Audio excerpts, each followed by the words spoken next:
So it's always very difficult to know whether to start with the dancer or the choreographer, because it all starts with choreography. I would say so, yes. But I'll start with you, Leela, because you're in the studio. You began your classical dance training from a very young age as a student at the NSA. Tell me about that foundation that you received from the National School of Arts. So I actually started dancing obviously when I was very young, so around 4. But I did go to the National School of the Arts, which is an arts high school here in Johannesburg, and it provided me with an incredible foundation because of all the diverse dance forms that you're exposed to and trained in. So that's ballet, flamenco, African traditional dance, contemporary. And I think as an adult now, with that training, it surprises me how much it comes in handy and how much I've actually gained from those years at the NSA, because you're able to catch on faster, you're able to embrace the diversity more because you're so used to it, and I think that's been a really big privilege in my life so far. Yeah, Rosana, I'd like to bring you in here as the choreographer. I mean, this is quite incredible. The 60-minute journey, a fusion of different dance styles from Khoi to Flamenco, Tswana and Zulu. How did you come up with the inspiration for this piece? It actually started with my husband and myself coming up with the concept of taking flamenco, which is a style that we both had indulged in our lives, and finding an identity that we could call our own and African. And then I met Pinky Ramagole, who studied, he was in Botswana with the Khoi for many years, and he brought a wealth of his knowledge. He's actually a custodian of the traditional dance. And we met by pure beautiful chance, and together we've composed this production, conceptualized with Jonathan Pienaar and myself and Pinky.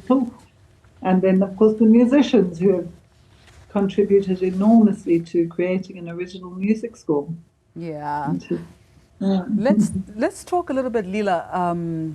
Just give me a little bit of context around your particular background. Now, coming back to the National School of Arts where you were for 5 years, what did the classical training look like? What are some of the things that you can proudly say you took away from your foundation phase training? Well, especially classical ballet, obviously, which has helped profusely in my flamenco training, is that it's the discipline, it's the dedication that's necessary in order to do well in ballet specifically, and carrying that through to other dance forms. They say ballet is your base always. So being able to take that with me in other dance forms, from strength to flexibility, as I said again, discipline, has really been a huge part of my dance career, yes. Yeah.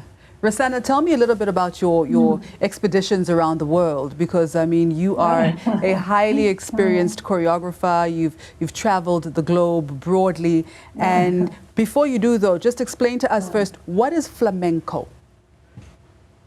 Okay, flamenco is actually, it's a hybrid art form that was created in Spain.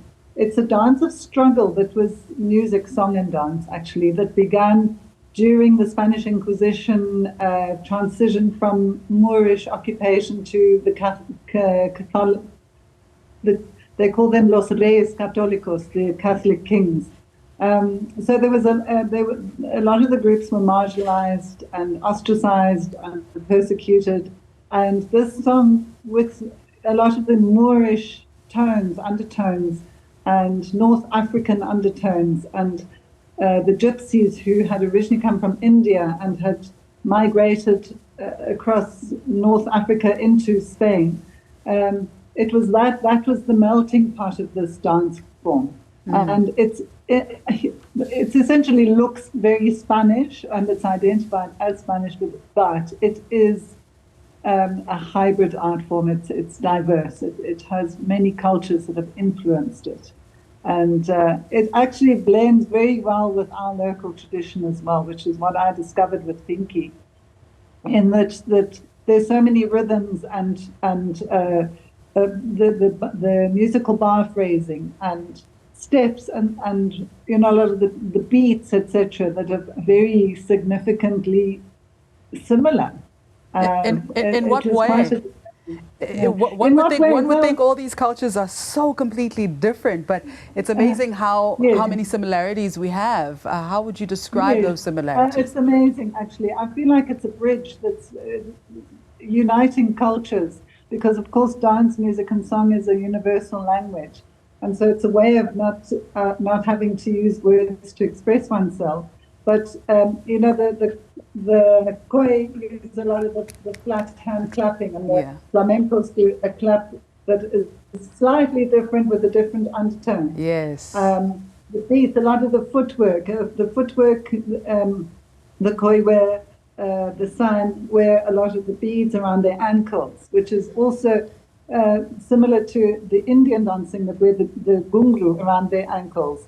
And then there's the flamenco that has developed a shoe that has nails in it, and a very strong shoe that creates different rhythms, and unbelievable rhythms. And a lot of the steps, you can count them in 12s. And so you've got ba, ba, ba, ba, ba, ba, ba, ba, ba, ba, ba, which come in flamenco and in the San and Khoi traditions. It's quite remarkable. And dancing in the dust is all those beats. You know, in the Eastern Cape how much there is that they dance a lot in the dust, and that's beautiful how the dust gets lifted. And you know, I would say that our local traditions are more ritualistic, whereas the flamenco became more an expression of their struggle at the time, and has evolved into a highly developed theatrical dance form now. Incredible. I mean, it's all over the world. Yeah, it's international. Yeah, no, by the sounds of it. Now, Leela, just in closing,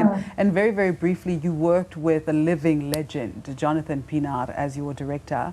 What was that like? And also, I'd be keen to know, where can people catch this incredible production?